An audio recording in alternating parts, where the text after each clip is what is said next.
Now, to give you a quick understanding, the first biker leather jacket was made by Schott NYC for Harley Davidson in 1928, retailing at $5.50 to a limited audience until the early 1950s when the jacket was worn by Marlon Brando in his popular film The Wild One. The model 613 is actually the original style worn by Marlon Brando, although some might argue that it was actually a durable jacket that was worn in his film, which regardless was still a known replica of the Perfecto. So let's not get off topic. The 613 still has the same style as it did in the 50s with the iconic 1 star on the shoulders. The other two models, 618 and 118, are just altered versions of the 613. For example, as far as fit and silhouette, both the 618 and 613 are exactly the same. Actually, both models were introduced in the same time in the early 1950s. Both jackets are slim fit with a 25-inch length. The only difference is the 613 doesn't have snaps on the collar and also doesn't have the snap on the back for an additional winter collar. But other than that, the 613 and the 618 are completely identical as far as size and fit, just a little bit difference in features. And also the 613 doesn't have the underarm football like the 118 or the 618. Now the 118 is very similar to the 618, which basically has all the same features, just an added touch like a snap on a belt and an extra leather trimmed inside pocket. But the most important difference is the fit. The 118 is more of a relaxed fit, whereas the 618 is slim fit, and not to mention the two different kinds of leather, which we'll get to in a second. The 118 has a relaxed fit and is 1 inch longer and 2 inches wider in the back and arms, and the 118 can also be purchased 2 inches longer for taller guys or for anyone looking for a longer fit, as they normally come in 26-inch length as a regular fit or 20 inches for a longer length, while the 613 and the 618 only comes in 25-inch length. For the difference in leather, the 118 only comes in cowhide, whereas the 618 and 613 comes in a lot of different varieties of steerhide or even horsehide. So what exactly is the difference between cowhide and steerhide?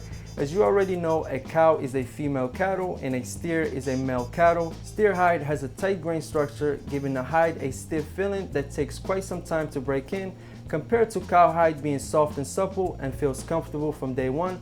But there isn't really a big difference because essentially they're the same.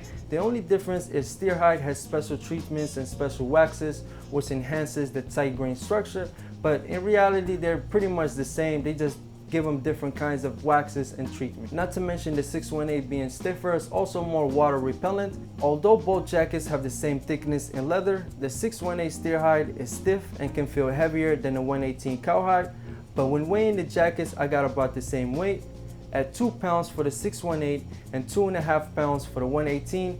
Mind you, both of these jackets are size 36. The bigger the size, the heavier the jacket will be. Now, when it comes to sizing, it varies on which model you go with, and not to mention the preference of how do you want the jacket to fit. Now, Schott's websites recommends you to size up on all their jackets. I would disagree, just because most of their clothing is more of a relaxed fit. So going for your true to size in any of their jackets will still leave you room for layering, unless you're in between sizes, like their model, for example, is a chest size 37 and is wearing a size 38 in all jackets, which makes sense to size up as they don't offer a size 37. From my experience, I found it's best to get the 118 true to size if you want a standard layering fit, or downside for a more tailored look, while the 618 is the opposite, as you might want to go true to size if you want a slim fit or sizing up for a more standard fit. Basically, the 118 size 36 is equivalent to a size 38 on a 613 or 618. So sizing up in the 613 or 618 is the same as going your true to size in a 118. Now, if you're still feeling confused with these numbers, to basically break them down,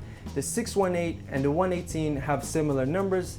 The only difference is one starts with a 6 and the other starts with a 1. Now the 6 stands for the slim, and it also comes with the 613. 613 and the 618, they're both on the slim line, and the 618 is similar to the 118, being the only difference is size difference, but they both have the same features and functionality. My chest measurement is 38 inches, but I went a size down on the 118 and got a size 36 for a tailored fit. But after a year of wearing and layering the jacket got a bit more roomy. And for the 618, I also got a size 36 for a more slimmer and tailored look. At first, when trying on the jacket, I found the fit to be extremely tight and stiff, but from my experience of having leather overstretched, I decided to give it a go and see if it will get better over time. After a couple of months of heavy wear, the jacket has got much better. Now I can zip it closed with no problem and it feels much more roomy and comfortable. I wouldn't recommend sizing down on a 618 like I did, as it was an experiment.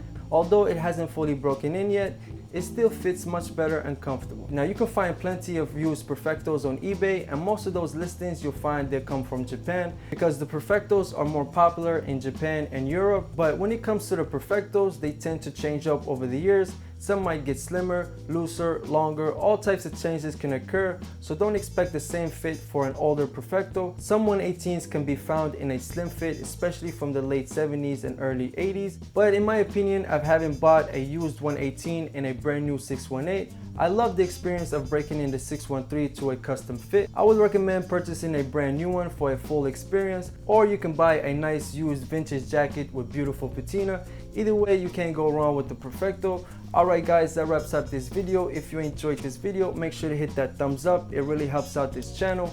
Other than that, I'll see you next time. Peace.